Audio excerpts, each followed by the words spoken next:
Intermediate class के लिए chemistry का हम पहला लेसन पढ़ा रहे थे और उसमें पिछले 4 टॉपिक हम पढ़ा चुके हैं। आज 5वां टॉपिक है ठोसों में बेंड सिद्धांत।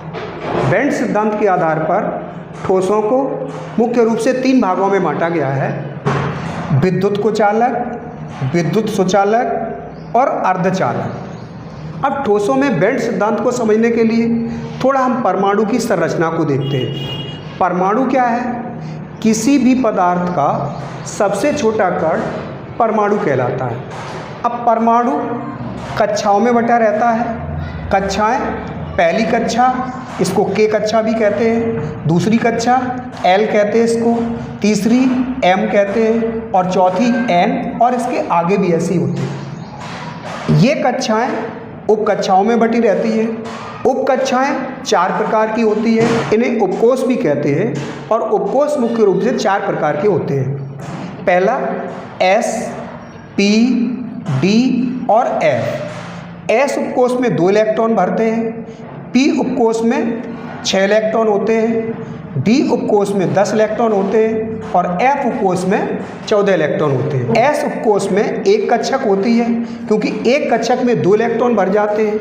एस उपकोष में 2 इलेक्ट्रॉन होते हैं, तो 2 इलेक्ट्रॉनों के लिए एक ही कक्षा काफ़ी है।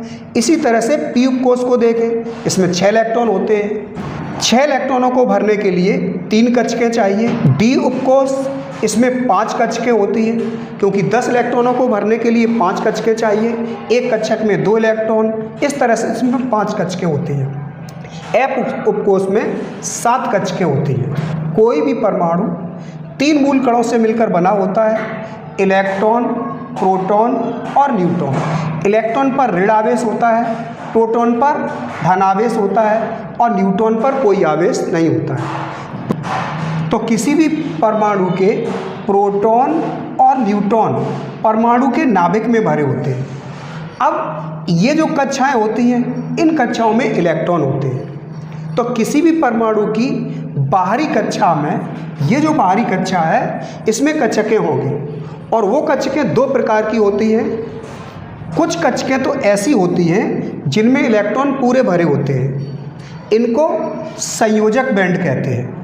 कुछ कक्षकें ऐसी होती हैं जो रिक्त होती हैं या फिर आंशिक रूप से भरी होती हैं और इनको चालक बैंड कहते हैं। तो 2 बैंड यहाँ पर देखेंगे, संयोजक बैंड और चालक बैंड। अब संयोजक बैंड और चालक बैंड के जो बीच की दूरी होती है, इस दूरी को ऊर्जा अंतराल कहते हैं। इस दूरी को ऊर्जा अंतराल कहते हैं। क्या कहते हैं? ऊर्जा अंतराल।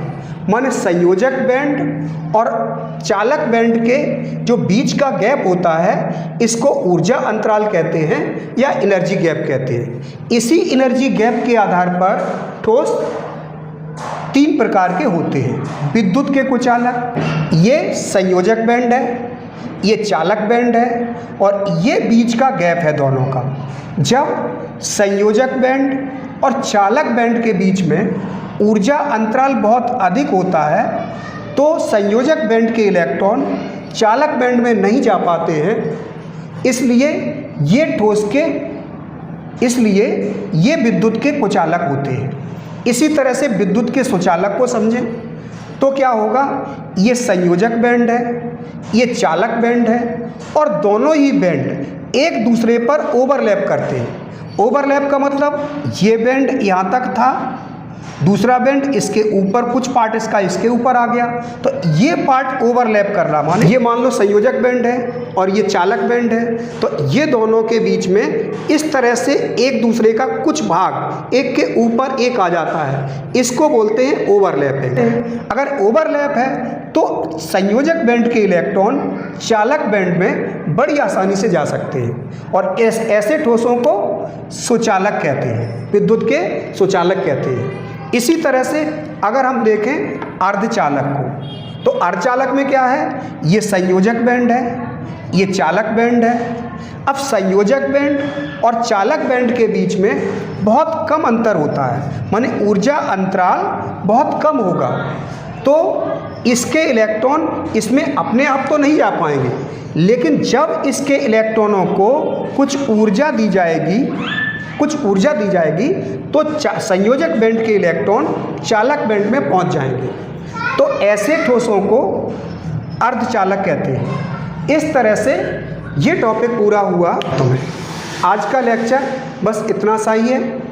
अगला लेक्चर हम आगे पढ़ाएंगे, तब तक आप पढ़ते रहिए। लॉकडाउन चल रहा है। अब लॉकडाउन में सभी लोग घर पर हैं, स्टूडेंट घर पर हैं, टीचर अपने घर पर हैं। अब पढ़ाई तो होनी चाहिए। अब पढ़ाई कैसे होगी? अब इसके पहले भी हम स्टूडेंट्स को बताते रहते थे कि ज़माना अब आ रहा है ऑनलाइन पढ़ाई का। ऑफलाइन पढ़ाई से ऑनलाइन पढ़ाई ज़्यादा बेटर है। जब इसको पढ़ना शुरू करेंगे और आप लोग पढ़ेंगे तो ऑनलाइन पढ़ाई में काफ़ी कुछ इंटरेस्टेड चीज़ें होंगी। जैसे हम ऑफलाइन क्लास पढ़ने जाते हैं। अब ऑफलाइन क्लास में एक बार टीचर ने इस तरह समझा दिया और स्टूडेंट ने सुन लिया। अब स्टूडेंट अपने घर चला गया, जो टीचर ने लिखाया स्टूडेंट ने कॉपी बना ली। लेकिन जिस दिन टीचर ने समझाया उस दिन तो स्टूडेंट को वो चीज़ें काफ़ी अच्छी याद रही। लेकिन 1 दिन हुए, 2 दिन हुए, 5 दिन हुए, इसके बाद धीरे धीरे करके भूलने लगता है। क्योंकि माइंड की कैपेसिटी ये होती है कि एक बार किसी लेक्चर को आप देखेंगे, किसी चीज़ को सुनेंगे तो 10, 12, 15 दिन तक याद रहता है। अगर उसको रिवाइज ना किया जाए तो वो दिमाग से गायब हो जाता है। लेकिन ऑनलाइन क्लास में क्या होगा, हमने आज जो पढ़ाया है ये आप 2 महीने बाद देखिए, 3 महीने बाद देखिए, 6 महीने बाद देखिए, और जब आपकी परीक्षा आ जाए तब आप चेक करिए। अगर आपको कोई चीज़ समझ में नहीं आती है तो घर पर वीडियो खोल लीजिए, उसको देखिए, उसके बाद जो कॉपी बना ली नोट्स की उससे याद करिए। बड़ी आसानी से आप रिवीजन भी कर सकते हैं और कोर्स को तैयार भी कर सकते हैं। कभी कभी क्या होता है, टीचर को कोई प्रॉब्लम आ गई, क्लास नहीं लग पाया, लेकिन इसमें तो तुम्हारा ऑलरेडी कोर्स पूरा है, वीडियो भी हमेशा डले रहेंगे, नोट्स भी हमेशा डले रहेंगे, कभी भी आप अपना कोर्स पूरा कर सकते हैं। तो ऑफलाइन क्लास से ज़्यादा बेटर होंगे ऑनलाइन क्लास। जब आप लोग इसको शुरू करेंगे तो आप लोग खुद महसूस करेंगे कि ऑनलाइन क्लास किस तरह से अच्छी है।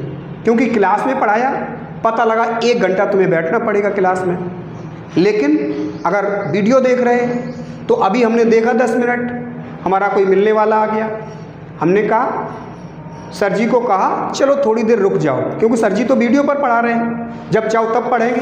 तो सर जी को कहा थोड़ी देर के लिए रुक जाओ, मेरा मिलने वाला आ गया है। तो मिलने वाले से बात कर ली, जितनी देर वो बैठा उसके बाद वो चला गया।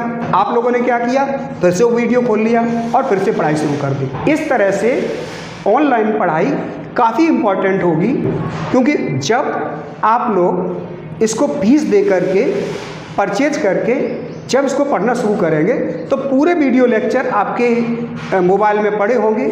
जब आप खोलेंगे आपको शुरू कर देंगे, और ऑफलाइन से ऑनलाइन की फीस भी कम होगी। अगर आप लोग रिकॉर्डेड वीडियो देखते हैं तो उससे आप कोर्स पूरा कर लेंगे। लेकिन कभी कभी ये होता है कि रिकॉर्डेड वीडियो में भी हो सकता है कोई चीज़ समझ में ना आए, या चैप्टर में कोई चीज़ ऐसी मिल गई जो नहीं समझ में आई। इसके लिए ऐप में एक चैट सेक्शन है, उस पर आप लिख दीजिए, और लिखने के बाद हम यहाँ पर देखेंगे, और जो भी प्रॉब्लम होगी वो ऑनलाइन जैसे क्लास पढ़ा के हम आपकी पूरी कर देंगे। इस तरीके से आप बहुत ही अच्छे तरीके से ऑनलाइन क्लास पढ़ सकते हैं। आप सभी को ये वीडियो देखने के लिए धन्यवाद, और हमसे जुड़ने के लिए बहुत बहुत धन्यवाद। अगर आप हमसे जुड़े हैं तो कोशिश ये करें कि आपके आसपास रहने वाले और लोग हैं उनको भी बताएं, और उनको बताएं कि किस तरह से ऑनलाइन क्लास ऑफलाइन से कई गुना अच्छा है। थैंक यू, धन्यवाद।